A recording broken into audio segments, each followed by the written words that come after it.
다 같이 일어나셔서 하나님의 말씀 한 목소리로 읽겠습니다. 이사야서 17장 1절에서 14절까지의 말씀입니다. 구약성경 985페이지입니다. 4절에서 11절까지만 읽겠습니다. 4절에서 11절 말씀 다 같이 읽겠습니다. 그날에 야곱의 영광이 쇠하고 그 살찐 몸이 파리하리니 마치 추수하는 자가 곡식을 거두어 가지고 그 손으로 이삭을 뺀 것 같고 르바임 골짜기에서 이삭을 주운 것 같으리라. 그러나 오히려 주울 것이 나무리니 감람나무를 흔들 때에 가장 높은 가지 꼭대기에 실과 2~3개가 남음 같겠고 무성한 나무의 가장 먼 가지에 4~5개가 남음 같으리라. 이스라엘의 하나님 여호와의 말씀이니라. 그날에 사람이 자기를 지으신 자를 쳐다보겠으며 그 눈이 이스라엘의 거룩하신 자를 바라보겠고 자기 손으로 만든 단을 쳐다보지 아니하며 자기 손가락으로 지은 아세라나 태양상을 바라보지 아니할 것이며 그 날에 그 견고한 성읍들이 옛적의 이스라엘 자손 앞에서 버림받은 숲을 속의 처소와 작은 산꼭대기의 처소 같아서 황폐하리니 이는 네가 자기의 구원의 하나님을 잊어버리며 자기의 능력의 반석을 마음에 두지 않은 까닭이라. 그러므로 네가 기뻐하는 식물을 심으며 이방의 가지도 이종하고 네가 심는 날에 울타리로 두르고 아침에 너의 씨로 잘 발육하도록 하였으나 근심과 심한 슬픔의 날에 농작물이 없어지리라. 아멘. 오늘의 본문은 다메섹을 향한 심판의 경고입니다. 좀 더 정확하게 이야기하자면 다메섹과 에브라임에 대한 심판의 예언이라고 하겠습니다. 다메섹은 아람의 수도이며 에브라임은 이스라엘 중에서 가장 큰 지파로서 북이스라엘을 대표합니다. 우리는 이사야서 7장과 8장에서 이미 임마누엘의 예언과 관련된 아람과 북이스라엘의 심판의 예언에 대해서 살펴보았습니다. 당시에 아람 왕 르신과 북이스라엘 왕 베가는 아수르에 대항하기 위해서 군사동맹을 맺었습니다. 그리고 자기들의 반아수르 동맹에 남유다를 끌어들이려고 했으나 그 뜻을 이루지 못합니다. 그것을 구실로 삼아서 아람과 북이스라엘 동맹군이 남유다를 공격하려고 하자 남유다의 아하스 왕은 아수르에게 구원을 요청합니다. 남유다의 요청에 따라 아수르가 이사야서 7장과 8장에서 아람과 북이스라엘을 침공한 이야기가 오늘의 본문에서 계속되고 있습니다. 본문 1절에서 3절은 다메섹과 북이스라엘의 성읍들이 무너진다고 합니다. 심판으로 말미암아 아람의 수도인 다메섹과 아르논강 부근의 사해 동쪽에 위치한 아로엘의 성읍들 그리고 이스라엘의 요새들이 무너진다고 합니다. 그래서 그곳에는 사람이 사라지고 동물만이 살아가는 황폐한 땅만 남는다고 합니다. 마침내 아람과 이스라엘에는 지난날에 누렸던 영광의 흔적만이 남아있을 것입니다. 4절에서 11절은 북이스라엘에 대한 경고입니다. 오늘의 본문이 다메섹에 대한 경고임에도 불구하고 북이스라엘에 대한 경고가 더 중요하게 다루어지고 있습니다. 다메섹에 대한 경고이지만 북이스라엘이 아람과 반아수르 동맹 관계에 있었으므로 북이스라엘에 대한 경고 또한 여기에서 다루어지는 것입니다. 아람은 원래 이방 나라로서 하나님을 알지 못하는 가운데 하나님을 대적해 왔습니다. 그러나 북이스라엘은 하나님께서 다윗과 맺으신 언약을 잘 알고 있으면서도 불순종했기 때문에 그에 대한 심판의 예언이 더 두드러지고 있습니다. 마치 추수꾼이 곡식을 베어 팔에 안으며 이삭을 줍는 것과 같이 북이스라엘의 백성이 침략자의 칼에 의해 남김없이 살육을 당할 것입니다. 그렇지만 이스라엘은 언약의 이스라엘의 하나님으로 말미암아 나무의 가장 높은 가지에 붙어있는 외로운 열매처럼 가까스로 매달려 있게 될 것입니다. 이처럼 하나님께서는 철저한 심판 속에서도 은혜로 남은 자를 구원하십니다. 하나님께서는 아브라함과 맺으신 언약을 기억하여 패역한 북이스라엘을 완전히 버리지 않으시고 긍휼을 베푸셔서 남은 자들이 죄악을 버리고 회개하여 하나님께로 돌아오도록 역사하십니다. 그렇게 남은 백성은 이스라엘의 거룩한 자, 곧 여호와 하나님만을 섬기고 아세라와 바알과 같은 우상을 섬기는 일은 하지 않게 될 것입니다. 이스라엘은 자기의 견고한 성읍들이 황폐하며 수고하고 애쓴 농작물이 소출을 내지 못하는 것이 언약 백성으로서 구원의 하나님이시며 능력의 반석이신 하나님을 잊어버렸기 때문이라는 사실을 분명하게 알아야 합니다. 12절에서 14절은 하나님의 심판에 반발하는 열방에 대한 심판의 선언입니다. 많은 민족이 소동하는 모습이 바다의 성난 파도의 뛰노는 소리처럼 들리고 큰 물이 서로 부딪히는 것 같은 강한 소리와 같습니다. 여기서 많은 민족은 많은 민족들로 구성된 아수르를 가리키는 것으로 보입니다. 그런데 주권자이신 하나님의 꾸짖으심은 그보다 더 강하고 커서 열방이 이스라엘을 공격할 수 없도록 겁에 질려 도망하게 만들고 있습니다. 결국 하나님의 주권적인 간섭이 이스라엘의 적들을 흩어놓습니다. 이스라엘이 죄로 말미암아 파도 같은 열방의 침략을 당할지라도 하나님의 구원의 능력에 의해 마침내 대적으로부터 건짐을 받을 것입니다. 적의 위협은 그것을 당하는 사람에게는 어두움의 공포처럼 무섭고 견디기 힘든 것이지만 그것은 아침이 되기도 전에 자취도 없이 사라질 악몽에 불과합니다.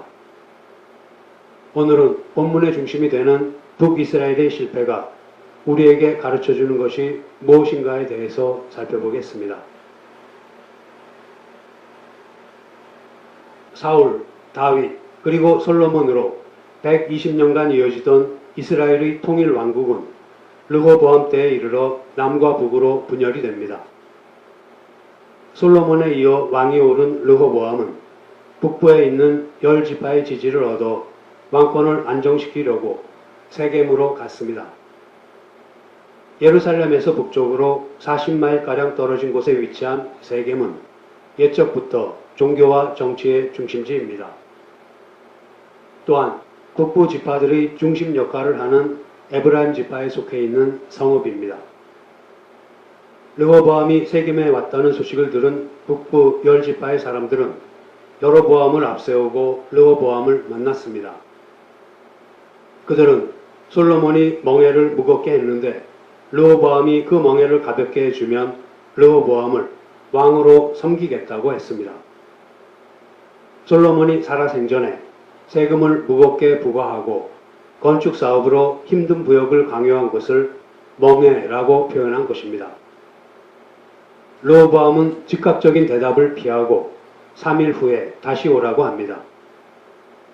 르호보암은 그 제안에 대해 솔로몬을 섬겼던 나이 많은 대신들과도 의논하고 젊은 모사들과도 의논합니다. 그런데 나이 많은 대신들은 10지파의 제안대로 멍에를 가볍게 한다고 하면 그들이 충성할 것이라고 조언합니다. 반면에 젊은 모사들은 세금과 노역을 솔로몬 때보다 더 무겁게 해서 그들을 휘어잡아야 한다고 했습니다. 결국 젊은 모사들은 르호보암으로 하여금 왕의 새끼손가락이 부왕의 허리보다 굵고 부왕은 채찍으로 다스렸으나 왕은 정갈로 다스리겠다고 말하게 합니다. 르호보암은 나이 많은 대신들의 조언을 따르지 않고 젊은 모사들의 치기 어린 제안을 따랐습니다. 3일 후에 르호보암은 그를 다시 찾아온 여로보암과 북부 10지파의 사람들에게 젊은 모사들의 의견을 제시했습니다. 그로 인하여 세겜에서의 회담은 깨어지고 결국 북부 10지파는 여로보암을 중심으로 나라를 따로 세우게 됩니다. 르호보암과의 회담이 깨어지자 북부에 있는 10지파의 이스라엘 사람들은 공회를 열고 여로보암을 왕으로 추대합니다. 그리고 르호보암은 남부에 있는 유다 지파와 베냐민 지파의 왕으로 남아있게 됩니다. 그런데 르호보암은 여전히 강압 정책에 대한 미련을 버리지 못하고 군사 18만 명을 모집하여 북부 10지파의 이스라엘을 힘으로 누르려고 합니다. 그러나 하나님께서는 선지자 스마야를 보내셔서 군사행동을 하지 못하도록 하셨습니다. 스마야 선지는 이 모든 일이 하나님께서 계획하신 일이니 동족인 북부 이스라엘과 싸우지 말라고 하며 군사들을 돌려보냅니다. 사실 르호보암에게는 북쪽 이스라엘과 싸울 힘이 없었습니다. 솔로몬이 죽었을 때에는 이미 국가의 재정이 부족한 상태였으며 남과 북은 그 어느 쪽도 다른 한쪽을 공격할 군사력을 충분히 지니지 못했습니다. 그 밖에도 르호보암은 유다와 베냐민 지파로부터 아직 확고한 지지 세력을 확보하지 못한 단계에 있었으므로 여로보암과 싸울 여유가 조금도 없었던 것입니다. 북부 10지파를 중심으로 북왕국 이스라엘이 왕이 된 여로보암은 이스라엘 백성이 예루살렘에 있는 성전에 제사를 드리기 위해 예루살렘으로 가는 것을 몹시도 두려워했습니다. 왜냐하면 그들의 마음이 혹시라도 르호보암에게 기울지는 않을까 하고 염려했기 때문입니다. 그래서 베델과 단에 산당을 세우고 그곳에 금송아지를 두었습니다. 백성들이 예루살렘 성전으로 내려가는 것을 막기 위한 조치였습니다. 그리고는 레위 자손이 아닌 보통 백성으로 제사장을 삼고 7월 15일 절기를 한 달 뒤인 8월 15일로 바꾸었습니다.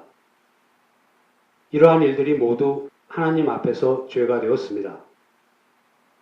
율법은 하나님이 지정한 곳에서 예배하도록 했고 우상을 만들지 말라고 했습니다. 또 레위인들만 제사장직을 수행하도록 했고 초막절은 7월 15일에 지키도록 했습니다. 그런데 이것을 지키지 않는 것은 명백하게 변질된 신앙의 모습입니다.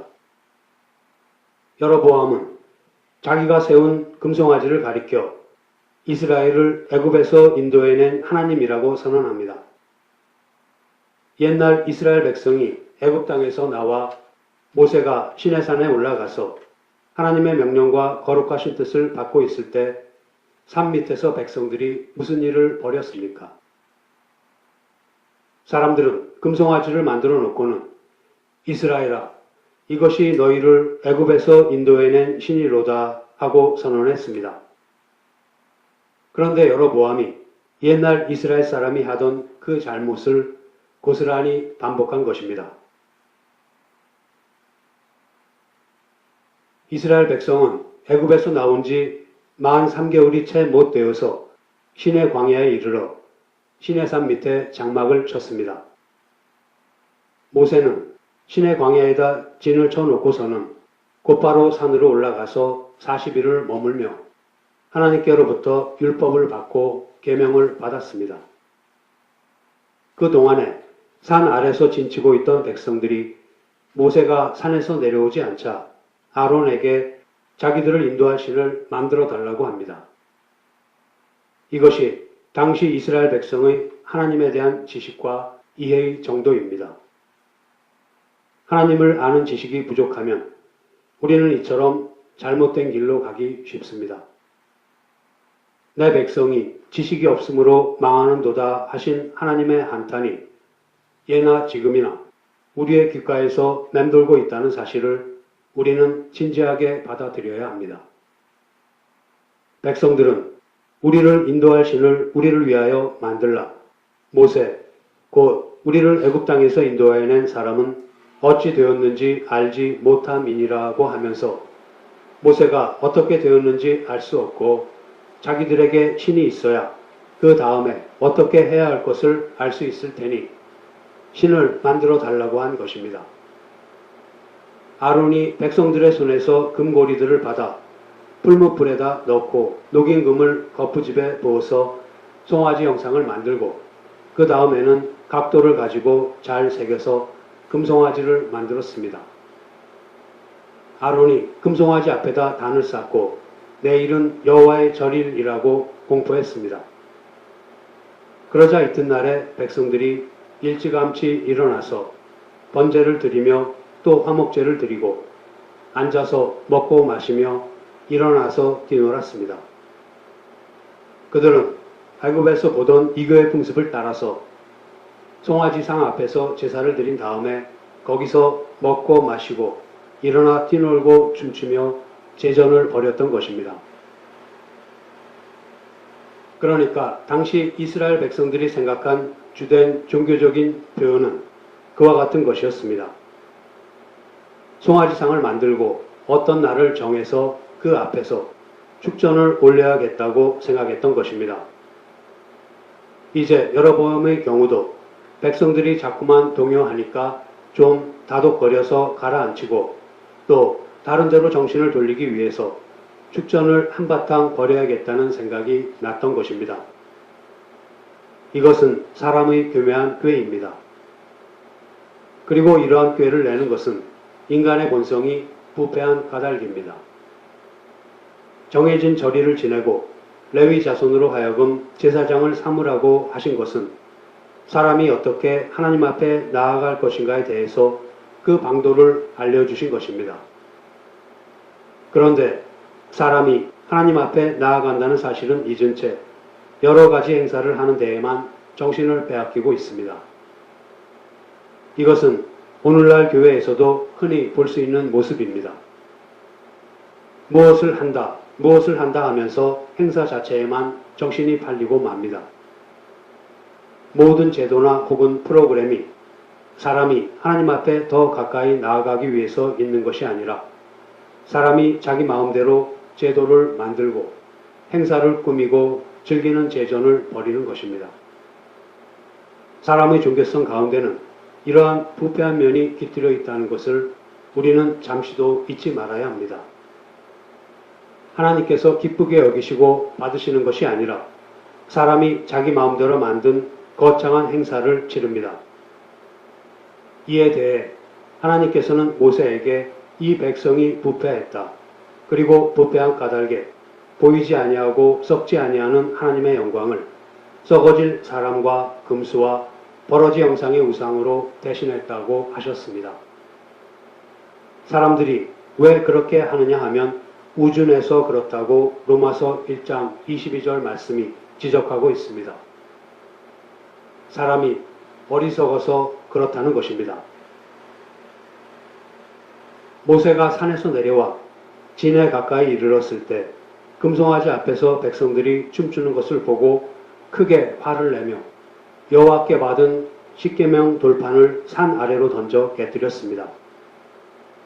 그런 다음에 금송아지를 불살라 부수어 가루로 만들고 그것을 물에 타서 백성들에게 먹였습니다. 그리고 모세는 하나님의 계시대로 행하기 위해서 진 문에 섰습니다. 그리고는 너희들 중에 누구든지 하나님 편에 서고자 하는 사람은 내게로 다 나오라고 하자 레위 자손들이 다 같이 나와서 섰습니다. 레위 자손들에게 모세는 이스라엘의 하나님 여호와의 말씀을 전하기를 진 이 문에서 저 문까지 내왕하면서 각 사람이 그 형제를 각 사람이 그 친구를 각 사람이 그 이웃을 도륙하라고 했습니다. 그러자 레위 자손이 모세의 말대로 칼을 가지고 다니며 쳐 죽여서 그날에 3,000명가량이 죽었습니다. 이스라엘은 저지른 죄에 대한 대가를 그처럼 혹독하게 치른 것입니다. 이러한 역사의 사실을 여로보암이 모르는 것이 아닙니다. 아니, 그가 모를 수가 없습니다. 왜냐하면 이스라엘 백성이라면 이 이야기를 어려서부터 들었기 때문입니다. 이 사건은 애굽에서 나오고 홍해를 건너왔을 때니까 출애굽한 지 불과 석 달도 못 된 때입니다. 그 사이에 그렇게 이교적인 부패하고 타락한 죄악이 나왔던 것입니다. 그런 까닭에 그것에 대해서 하나님께서 진노하신 것을 모세가 기록했습니다. 오늘날을 살고 있는 우리조차도 모세가 쓴 그 사건에 대한 기록을 출애굽기에서 보고 알고 있습니다. 그러니 그것을 여로보암이 결코 모를 수가 없는 것입니다. 그런데도 여로보암은 그 일을 그다지 심각하게 생각하지 않았던 듯 싶습니다. 백성의 마음 가운데 신을 어떤 볼 수 있는 형상으로 나타내 주려고 했고, 다른 무엇보다도 백성들이 옛날부터 이야기를 들어왔던 송아지의 형상으로 신을 표현해야 하겠다고 마음을 먹었습니다. 그것이 자기 백성들에게 친숙한 형상이기 때문입니다. 낯선 다른 형상을 갑자기 내놓는 것보다 익히 알고 있는 형상이 더 효과적이라고 생각한 것입니다. 이렇게 해서 백성들에게 타락한 이교의 내용과 형식을 통해 하나님 나라에 관한 일을 보이려고 했습니다. 하나님을 그렇게 나타내 보이려고 했던 것입니다. 이것이 여로보암의 큰 죄악이었습니다. 국가를 시작하면서 잘못 놓은 국가의 기초는 역사 내내 북왕국 이스라엘을 줄곧 패망의 길로만 이끌고 갔습니다. 여로보암이 최초의 왕이 된 북왕국 이스라엘의 역사를 읽어갈 때에 자주 나오는 표현을 하나 발견할 수 있습니다. 여로보암의 죄 혹은 여로보암의 길이라 하는 표현이 바로 그것입니다. 열왕기상 14장 16절을 보면 이는 저도 범죄하고 이스라엘로 범죄케 하였음이니라 하는 말이 있는데, 이것이 여로보암의 죄에 대해서 아히야 선지가 그 저지른 죄목을 들어 엄하게 꾸짖었을 때에 쓴 말입니다. 하나님께서는 이처럼 이스라엘을 부패하게 하고 범죄하게 한 여로보암에게 그것으로 인한 형벌을 내리셨습니다. 여로보암에게는 나답과 아비야 두 아들이 있었습니다. 그런데 아비야가 병이 들었습니다. 그러자 여로보암이 자기 아내에게 이르기를, 그러면 변장하고 떡과 과자와 꿀을 예물로 가지고 실로에 있는 아히야에게 가서 이 아이가 어떻게 되겠는지를 좀 물어보시오. 그 선지자는 내가 이 북쪽 나라의 임금이 될 것을 솔로몬 왕 때에 벌써 나에게 가르쳐준 사람이요. 그러니까 그에게 가서 우리 아이의 문제도 좀 알아보시오 했습니다. 그때 아히야 선지는 나이가 많아서 눈이 안 보이던 때였습니다. 그런데 여호와께서는 그에게 여로보암의 아내가 올 것과 또 그녀가 왔을 때 말할 것을 가르쳐 주셨습니다. 그렇게 아히야 선지가 다 준비하고 있는데 마침 문지방에서 발소리가 들렸습니다. 아히야가 비록 눈은 안 보이지만 발소리가 나니까 여로보암의 아내인 줄을 알고 여로보암에 처여 들어오라. 어찌하여 다른 사람인 채 하느냐 하면서 내가 이제 명령을 받아서 너에게 소식을 전하겠는데 아주 엄하고 흉한 소식이다 하고 말했습니다. 그리고서 여로보암의 죄악에 대해 엄하게 꾸짖었습니다. 하나님께서 특별히 은혜를 베푸셔서 왕을 삼아 주셨음에도 불구하고 범죄한 여로보암에 대한 형벌이 여로보암 자신과 그의 백성에게 미치리라고 했습니다.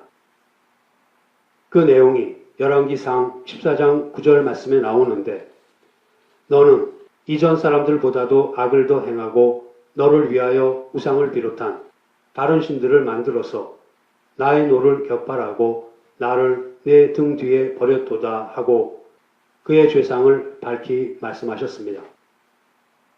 그와 같은 여로보암의 죄는 이스라엘 역사상에 반복적이고 지속적으로 나타나서 정치를 맡은 왕들이나 백성의 생활 속에 깊이 뿌리를 내린 채 그 나라의 역사와 함께 면면이 흘러내려가고 말았습니다.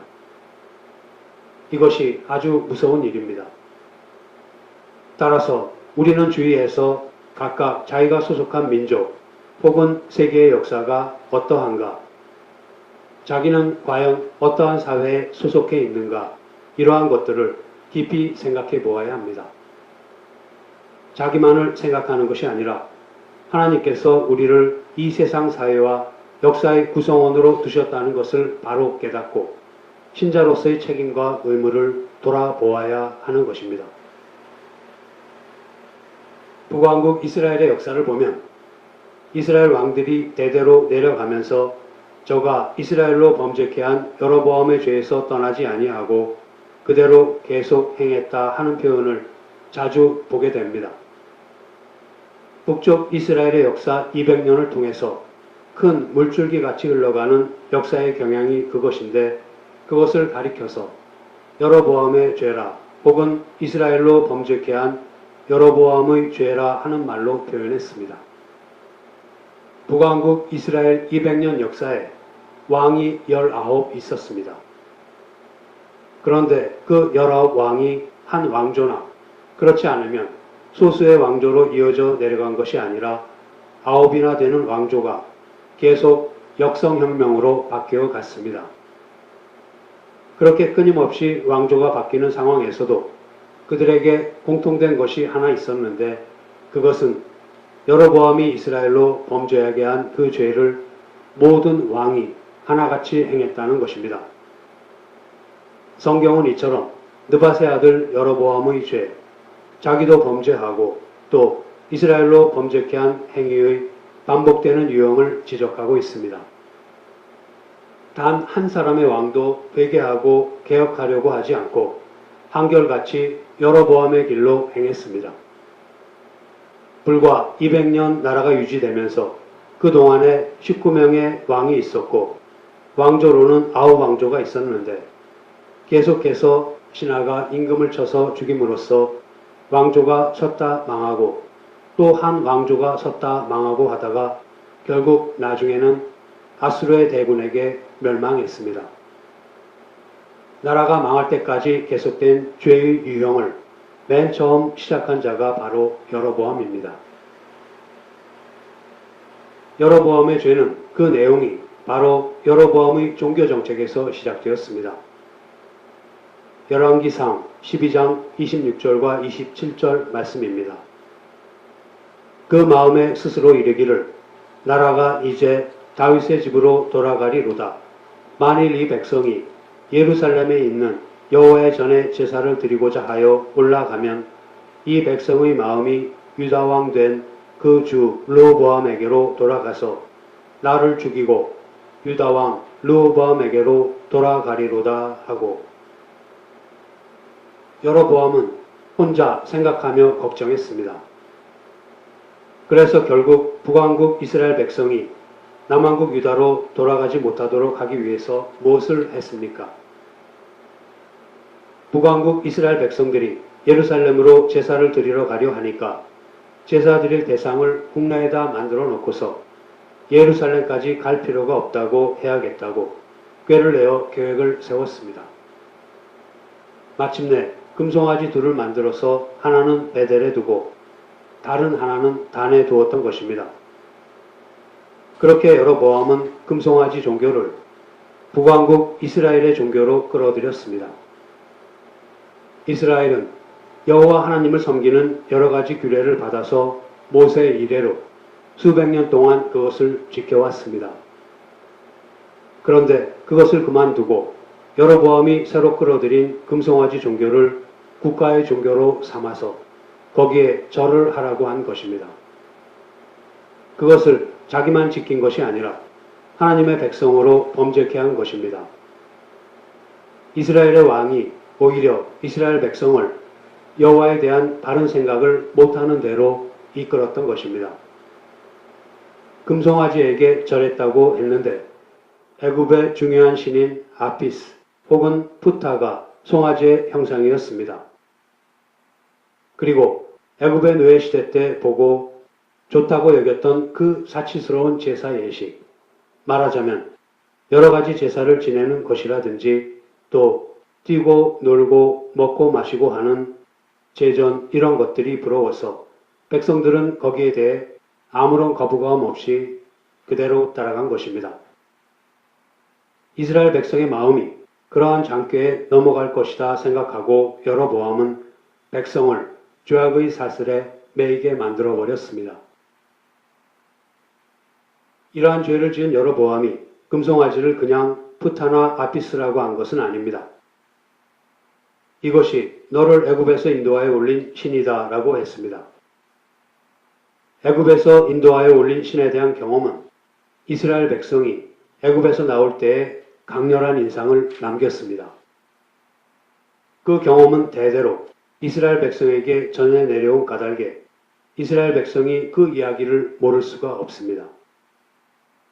이스라엘 백성은 자기들을 애굽에서 올려온 신 여호와에 대해 그 여호와라는 이름이 신성해서 잘 부르지도 않을 정도였습니다. 그러한 사람들에게 이제 이스라엘 백성의 마음 가운데 있는 전통적인 신상은 이것이다. 우리가 섬겨야 할 신의 표현이 이것이다 하고 송아지를 만들어 놓은 것입니다. 이스라엘 백성을 애굽에서 인도하여 올린 신이라는 개념을 거기에 불어넣어 주었던 것입니다. 이것은 아주 교묘하고 용서받을 수 없는 죄악입니다. 여호와에 대한 올바른 지식을 준 것이 아니라 여호와를 괴상한 것으로 인식하게 만들었습니다. 괴상한 짐승으로 인식하게 만들었던 것입니다. 사람들이 이처럼 큰 죄를 짓게 된 것은 본래 마음이 부패하고 타락한 까닭입니다. 하나님을 알되 하나님으로 영광스럽게 하지 아니하고 더욱이 썩지 아니할 하나님의 그 거룩한 영광을 썩어질 사람과 금수와 버러지 같은 우상의 형상으로 바꾸었느니라. 로마서 1장 21절부터 23절 말씀에 이방 사람들의 죄악이라는 것이 이런 것이다 하는 지적이 나오는데 바로 그 이방 사람의 죄악을 여로보암이 그대로 행했던 것입니다. 이제 말씀을 마치겠습니다. 아히야 선지는 여로보암이 10지파로 형성된 북왕국 이스라엘의 왕이 될 것이라는 예언을 했습니다. 길에서 만난 여로보암에게 아히야 선지는 자기의 새 옷을 찢어 12조각을 만들고 그 중에서 10조각을 주었습니다. 하나님께서 여로보암에게 10지파를 주시겠다는 상징을 아히야 선지는 예언적인 행동으로 명확하게 보여준 것입니다. 그리고 그 예언은 그대로 이루어졌습니다. 여로보암이 예언을 받을 때에 들은 말씀이 있습니다. 그것은 네가 만일 내가 명한 모든 일에 순종하고 내 길로 행하며 내 눈에 합당한 일을 하며 내 종 다윗의 행함같이 내 율례와 명령을 지키면 내가 너와 함께 있어 내가 다윗을 위하여 세운 것 같이 너를 위하여 견고한 집을 세우고 이스라엘을 내게 주리라 하신 말씀입니다. 하나님 앞에 합당한 일을 하며 명령을 잘 순종하면 그 집을 견고하게 세워줄 것이라는 하나님의 약속이 있었던 것입니다. 그런데 여로보암은 하나님의 약속을 왜 믿지 않았던 것입니까? 그것은 여로보암의 어리석음과 불신 때문입니다. 그는 예언이 그대로 이루어지는 것을 직접 보고서도 믿지 않을 만큼 완고했던 것입니다. 그런데 이런 일은 여로보암에게만 있는 것이 아닙니다. 우리 또한 거기에서 자유로울 수 없습니다. 우리에게는 그동안 살아오면서 하나님께서 주신 많은 확실한 은혜의 증거가 있습니다.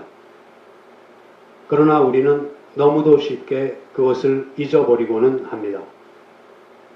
그리고는 믿음에서 떠나서 하나님을 의지하는 데서 떠나서 자기의 힘과 꾀로 자기 자신을 방어하고 보존하려고 합니다.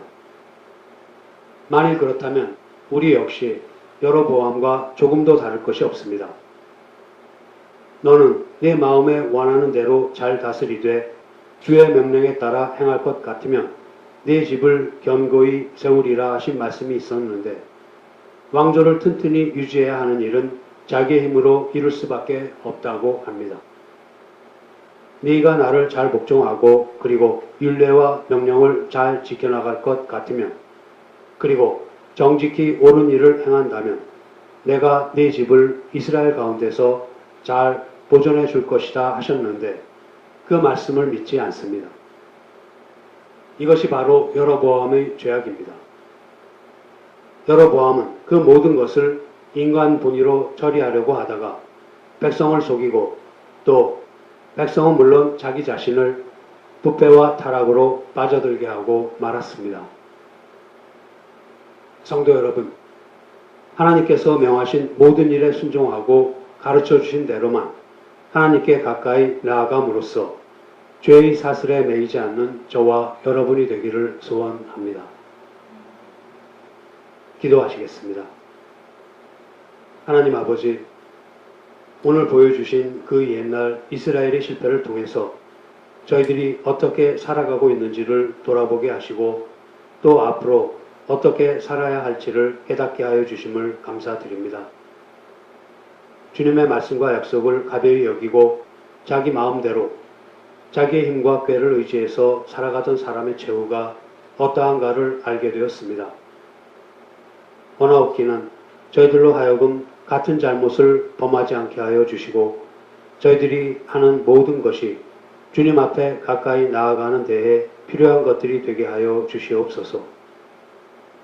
또한 주님께서 내려주시는 은혜 가운데 살아가는 것이 얼마나 귀한 것인가를 진정으로 깨닫게 하여 주시옵소서. 주님의 말씀을 멸시하고 모욕하는 일이 빈번한 이 시대에 늘 깨어 있을 수 있기를 원합니다. 그리하여 저희들이 처해 있는 현실을 바로 보고 오직 믿음으로 살아가는 저희들이 되게 하여 주시옵소서. 우리 주 예수 그리스도의 이름으로 기도드립니다. 아멘.